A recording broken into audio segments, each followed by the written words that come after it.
C'est à présent l'heure de la revue de la presse et des médias israéliens sur Studio Kalita depuis Jérusalem. Et ce sont les accidents de la route qui font ce matin la une de la presse israélienne avec ce titre et une photo en première page du Yediot Ahronot, Zva'a be'autobus, l'horreur dans l'autobus, une photo de cette horreur, l'autobus 447 qui relie Jérusalem à Haïfa et qui a percuté hier soir un mur de béton. C'était près de l'aéroport Ben Gurion, un mur de béton dans lequel se trouvait un arrêt d'autobus où attendaient des voyageurs. Le bilan, 4 morts et 18 blessés.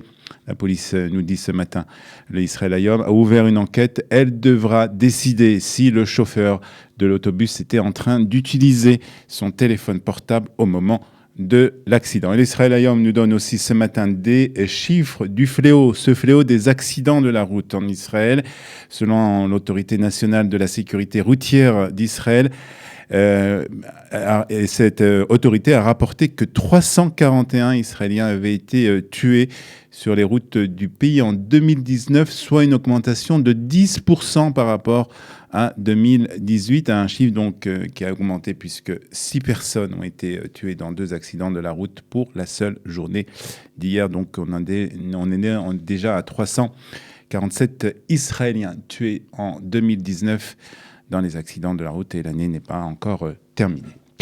Binyamin Netanyahou a qualifié d'absurde l'affirmation de la Cour pénale internationale selon laquelle il y aurait des motifs pour enquêter sur les crimes de guerre présumés et les crimes de guerre d'Israël dans les territoires palestiniens. C'est ce que le Yediot Ahronot nous annonce ce matin alors que nous progressons vers de nouveaux lieux d'espoir et de paix avec nos voisins arabes.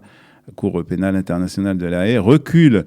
Vendredi, elle a finalement devenu une arme de la guerre politique contre Israël. C'est ce qu'a déclaré Binyamin Netanyahou et c'est le Yediot Ahronot qui reprend ce matin ses déclarations dans ses colonnes de ce quotidien.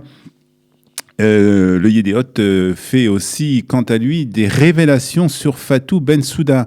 Cette procureure donc de la Cour pénale internationale, cette défendresse des droits de l'homme, et selon le quotidien, la procureure a occupé des fonctions juridiques importantes dans le passé en République de Gambie, sous l'autorité de Yehye Jammeh, qui était considéré comme l'un des dictateurs les plus cruels du continent africain. Selon le quotidien Yediot Ahronot, il est en particulier accusé de génocide, de viol et oppression dans son pays.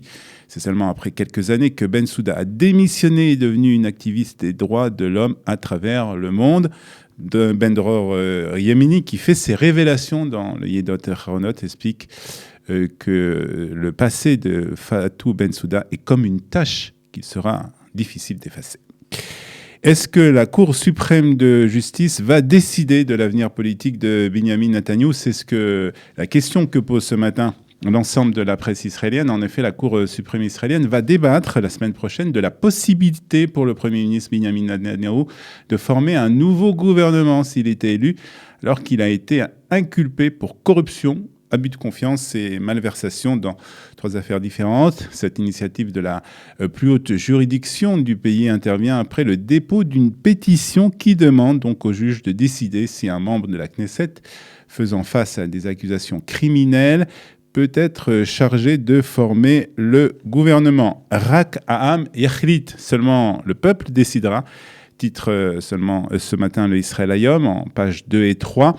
Le quotidien reprend en fait une réponse de Binyamin Netanyahou, réponse faite à cette requête devant la Cour suprême de justice. En effet, hier, dans un film posté sur les réseaux sociaux, Binyamin Netanyahou expliquait qu'en démocratie, celui qui décide qui dirigera le peuple est le peuple lui-même.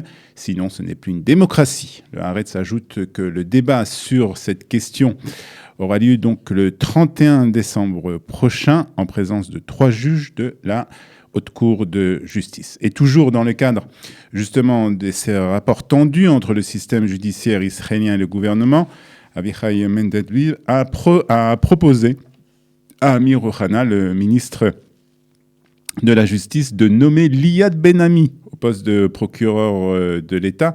Je rappelle que Liat Ben Ami, c'est aussi le Maariv qui nous le rappelle ce matin, faisait partie de l'équipe des procureurs qui a mené les enquêtes contre Binyamin Netanyahou. Et il y a peu de chances, nous explique ce matin le Maariv, que le garde des Sceaux nomme Liat Ben Ami à ce poste. Et puis nous terminons cette revue de la presse et des médias israéliens avec l'épice la plus chère, le safran. En effet, le Yediot Ahronoth nous raconte ce matin que 3 limes de France, 3 nouveaux émigrants de France, ont décidé de faire grandir cette épice en Israël.